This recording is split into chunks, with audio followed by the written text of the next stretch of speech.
Halloween Minigame 2023 in Forge of Empires. This Halloween, a mysterious witch dares you to a card duel that transcends words. Beware! Vampires, werewolves, zombies, and even the witch herself come to life, not in flesh, but as formidable cards ready for a chilling battle. First of all, you choose a deck of cards. Here it is crucial to choose a deck that contains mostly cards that are good against the next opponent. Which one that is will be shown to you as a hint. Each deck also contains some cards from the other factions as well as witch cards. Once a deck is chosen, it has a cooldown of 12 hours, so it is important to start 3 decks every day. This way you will avoid having to use 100 Halloween teeth to unlock the deck faster. Then you start a game with the button Start Dungeon. Now you will see the first of your initial 14 cards. You will also see that you have 14 life points, which you should take care of. Your card now has a certain attack power and a bonus against a card of a certain faction. So this first card shows a zombie, recognizable by the skull, a bonus against werewolves, recognizable by the moon. Your computer opponent has 11 cards. The last of which is particularly hard as a so-called boss card. The opponent's first card is of the werewolf type.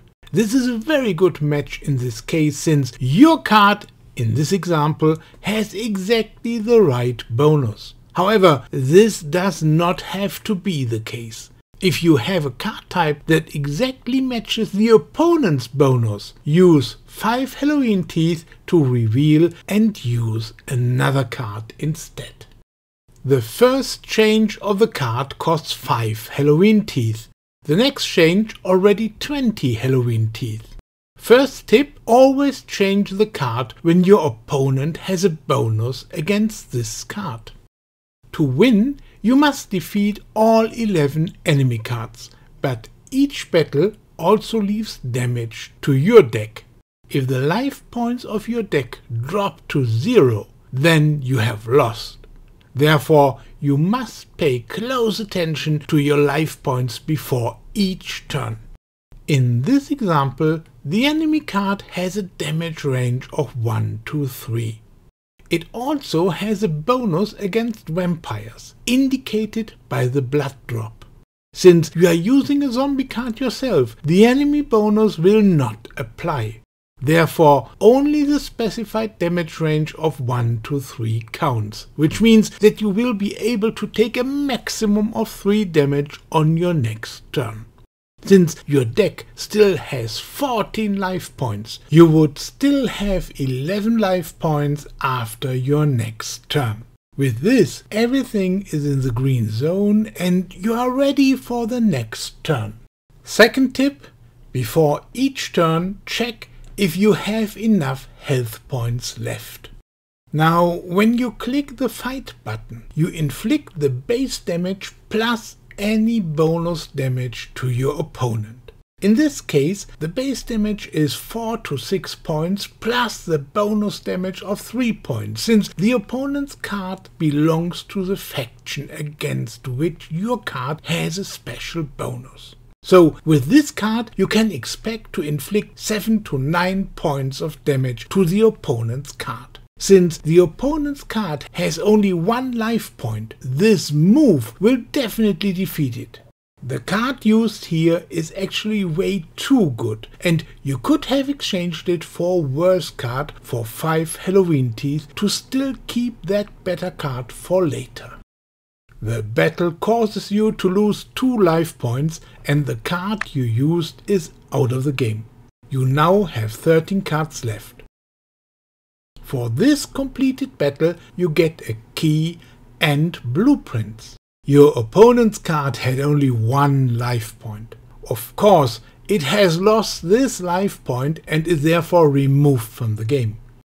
You are now shown the second of your opponent's 11 cards.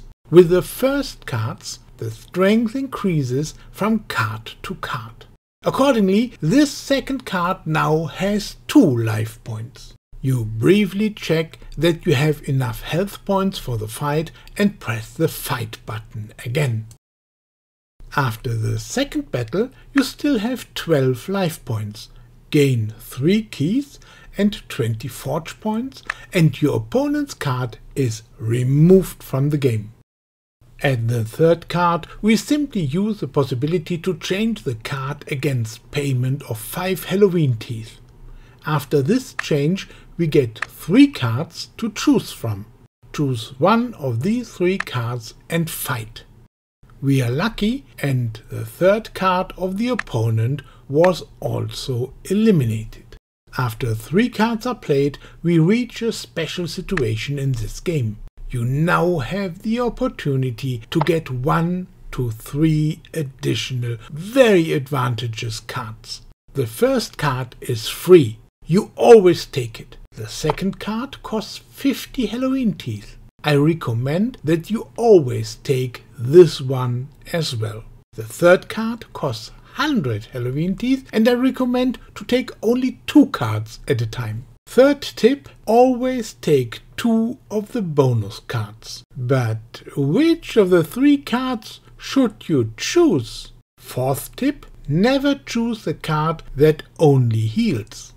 Reason, healing is cheaper another way. You need these cards to do damage. The card revealed to us then fits. We briefly check that the life points are sufficient and fight. This leaves us with 6 life points and, thanks to the bonus cards, 12 cards again. Next, one of the drawn bonus cards is displayed. Since the opponent has only 1 life point left, this very good card would be wasted. Therefore, for 5 Halloween teeth, we exchange it for another card to be able to use the very good card later.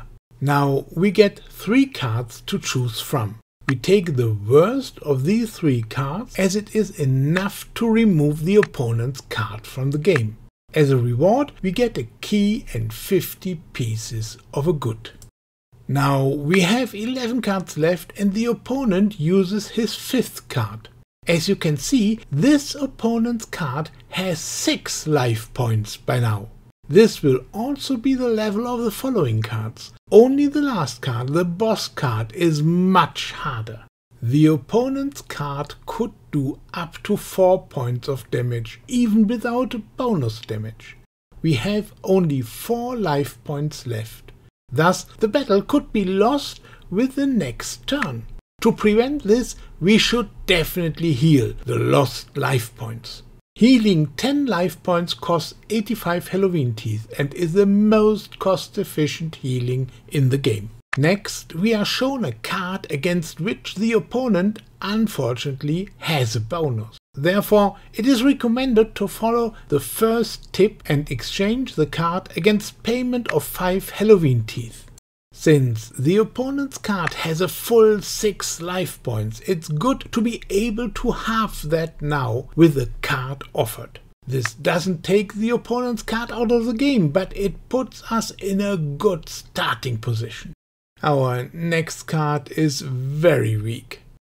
The chance of eliminating the opponent's card with it is very small. I dared to do it anyway. Unfortunately, it goes wrong. So I have to play another card. Afterwards, I have 9 cards left to defeat the opponent's 6 remaining cards. However, the opponent has a bonus against exactly this type of card. Therefore, we follow the first tip again and exchange this card for 5 Halloween teeth. We are shown a very good card. This should certainly be enough to take out the opponent's card with it. The nice thing is that we are guaranteed to lose only a single life point in the process. As a reward, you get 5 keys. Once again, we can draw 1 to 3 additional cards. The same tips as before still apply, so we take 2 cards.